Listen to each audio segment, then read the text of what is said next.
Hello, dear friends. Naya is with you. Today I'm reviewing the Ice and Flame mod update for you, and this update came out for the version of the lane 1.15.2 and 1.16.3. So, on the eve of Halloween, the developers decided to please us with a long-announced mob called Ghost. We have considered the concept of a ghost in one of the videos dedicated to the fashion of Eyes and Fi. If you haven't seen it, click on the pop-up link somewhere there at the top of the screen. You may encounter ghosts under the following circumstances. First, you killed one of the players and he died a terrible death, whatever that means. To be honest, I couldn't check this mechanics, but they say so on foreign resources, and the article in the bestiary hints at the same thing. Secondly, you have come across a new generation called the Cemetery. Let's look at this newest generation. There are quite a lot of them. They are generated in the ordinary world in almost any biomes. The generation itself is quite simple.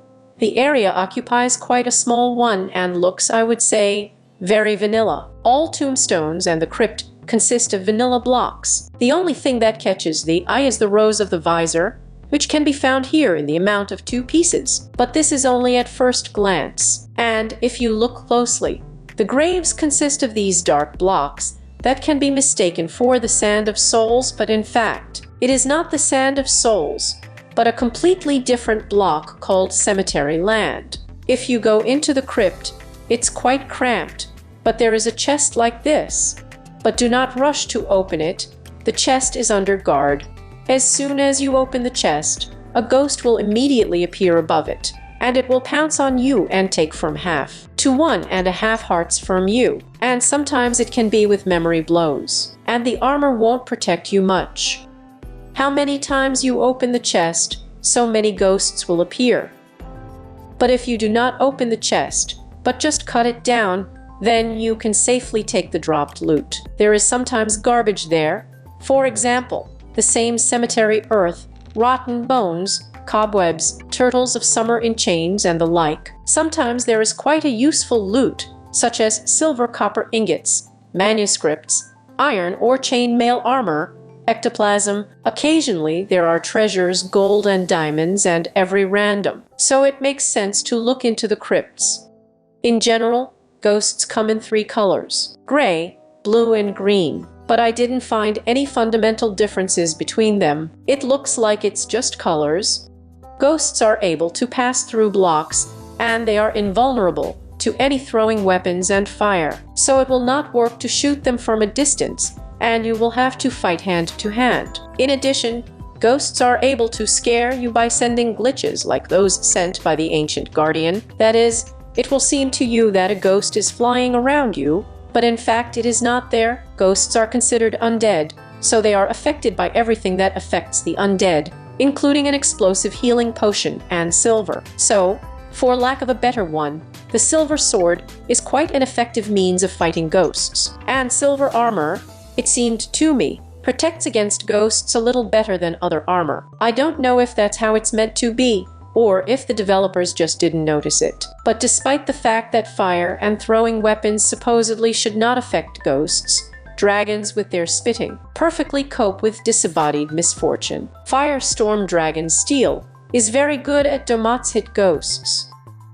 And from the blows of the Ice Dragon Steel, they fall right into the ground, sealed in a piece of ice. If you were hoping for a fun tank with a Gorgon's head, then break off. To be honest, I also hoped, but it was not there. The Gorgon's head does not affect ghosts, and the developers did not miss this moment.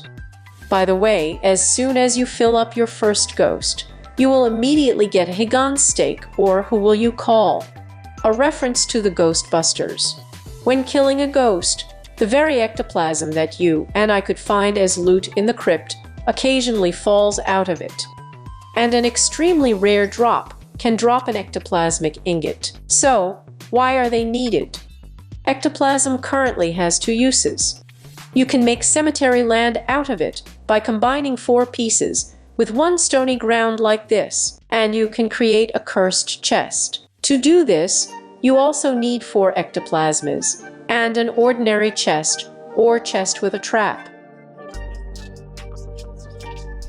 Ghosts spawn on cemetery land at night.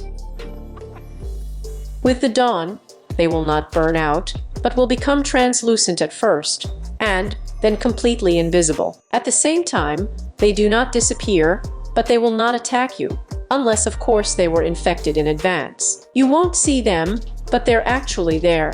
And if you try to wave through the air, for example, with a sword made of ice dragon steel, then suddenly you may find that your sword has bumped into something, and even see an ice column in the place where there is an invisible ghost. You can safely kill them.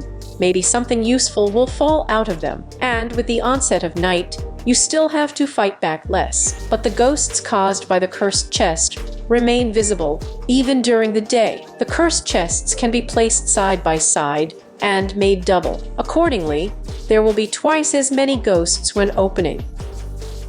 It's hard to notice the curse of the chest, but if you look closely, you can see traces of ectoplasm around the iron latch. What will you use these things for? To build ghost farms or traps for your enemies depends solely on your imagination and the degree of depravity. Well, now we're going to talk about ectoplasmic ingots. So, you got this rare material in your raking hands. What should I do with him now? You need exactly two things: a bone dragon sword and this thing, which is like an anvil, not an anvil. A workbench is not a workbench, but a blacksmith's table. So, by folding a dragon bone sword with an ingot of ectoplasm, you get a new legendary weapon, the Blade of Phantasm. And it's certainly not as powerful as the Dragon of Steel, but it has 11 units of damage, and the speed is as much as 3 units. But his putinism does not end there. He is able to throw ghost blades at your targets, and these ghost blades can pass through blocks, so that your enemies cannot hide from you behind the walls. However, do not worry, the ghost swords will not fly. Over time, the flight of the Sword of Fantasy slows down, and a little short of 100 blocks, it disappears. This update is basically all. After the recent big update, associated with the transition to newer versions of the main, and with the addition of Thunder Dragons, it would be strange to expect something as grandiose in such a short time. But nevertheless, the ghosts turned out to be very in the subject, and very at the right time. The developers have matched the Helavan mood of fashion fans. I personally like the ghosts very much, and the structure of the cemetery fits well into this world. And what do you think, my dear friends? Did you like the ghosts, and what mobs are you waiting for next? I hope my video was useful to you.